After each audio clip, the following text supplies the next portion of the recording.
Assalamualaikum warahmatullahi wabarakatuh. Alhamdulillah, salatu wassalamu ala rasulillah wa ba'd.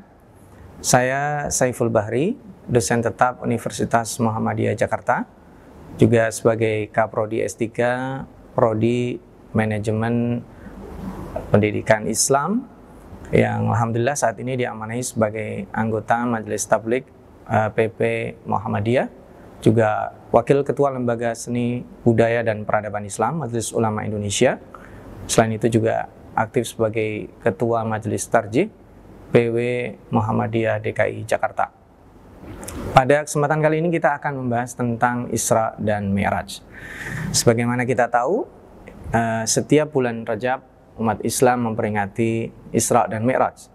Isra dan Mi'raj adalah sebuah istilah yang digunakan untuk menjelaskan perjalanan Rasulullah SAW ke langit ketujuh dan kemudian berjumpa Allah Subhanahu wa taala. Kita bisa melihatnya dari firman Allah Subhanahu wa taala di surat Al-Isra. Allah berfirman, "A'udzubillahi minasyaitonirrajim. Subhanalladzi asra bi'abdihi laila minal masjidil harami ilal masjidil aqsal ladzi barakna haulah." Al-ayah. Maha suci Allah yang memperjalankan hambanya dari Masjidil Haram ke Masjid Al-Aqsa.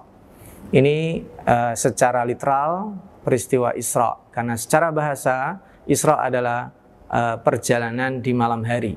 Ini spesifik dan ini menjadi diskursus yang diperbincangkan para ulama. Tetapi jumhur ulama mengatakan bahwa perjalanan Rasulullah SAW pada malam hari itu adalah dilakukan dengan jasad dan ruhnya. Kapan ini terjadi? Ada banyak pendapat. Yang masyhur di kalangan para ulama dan juga umat Islam terjadi pada tanggal 27 Rajab tahun ke-10 Hijriah. Sekalipun pendapat ini mungkin akan kontraproduktif atau berbeda dengan yang dipilih oleh Al-Imam Al-Mubarakfuri di Ar-Rahiqil Maktum, karena Ibunda Khadijah meninggal di bulan Ramadan, sedangkan yang masyhur perjalanan Isra itu setelah beliau meninggal.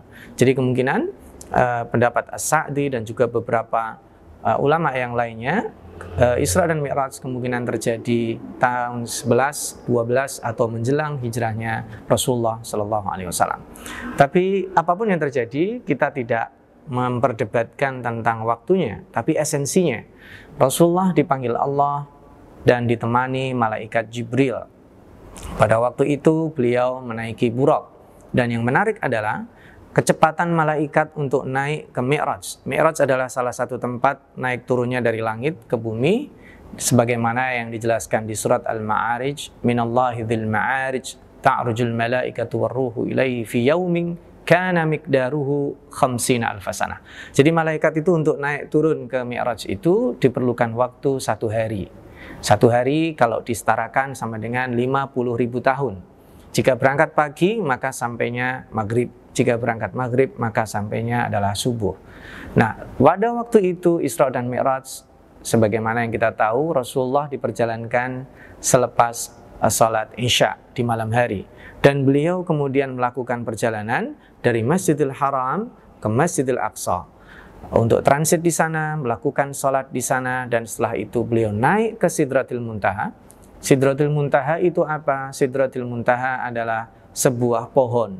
Sidrah itu pohon. Disebut Al-Muntaha karena sudah tidak ada lagi pohon dan kehidupan di sana. Di situ ada masjid yang disebut dengan Al-Baitul Ma'mur.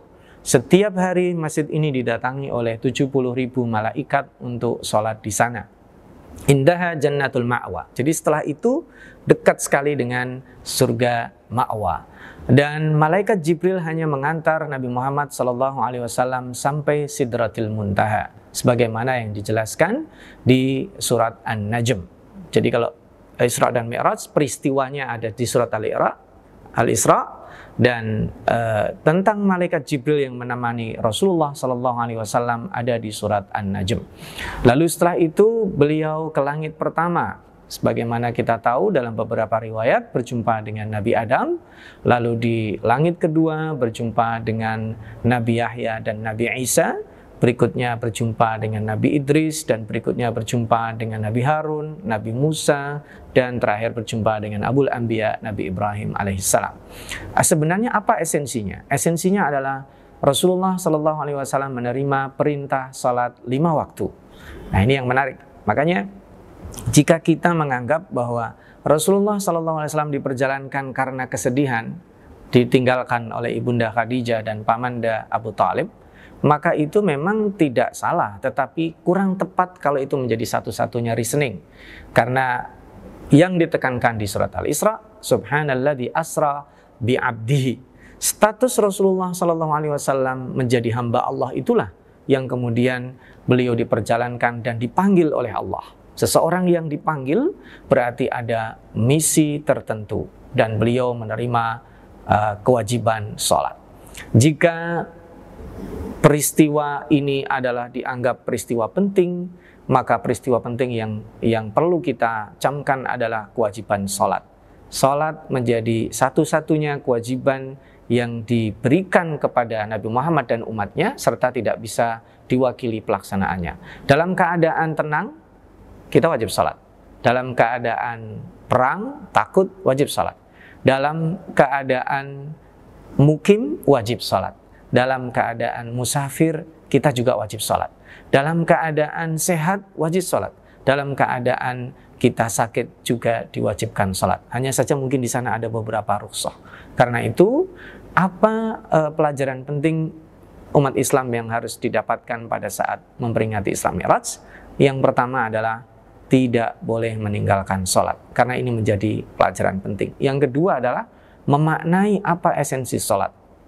Peristiwa sholat bukan sekedar kita melakukan gerakan-gerakan, tapi itu esensinya adalah menghadirkan Allah dalam sholat, dibuka dengan mengagungkan Allah, lalu di situ kita membaca salam, Assalamu alayka ayyuhan nabi, menghadirkan Rasul, Assalamu alayna wa ala ibadillahi shalihin, adanya group value, menjaga kebaikan, setelah itu kita menebar keselamatan dan rahmah. Mudah-mudahan dengan peringatan Isra dan Mi'raj ini, kita bisa transfer nilai sholat dalam hidup kita. Nilainya adalah mengagungkan dan membesarkan Allah dalam diri kita dan menghadirkan Rasulullah pada saat kita sholat. Setelah itu kita siap menjadi duta salam, duta rahmah dan keberkahan hidup. Selamat memperingati Isra Mi'raj. Wassalamualaikum warahmatullahi wabarakatuh.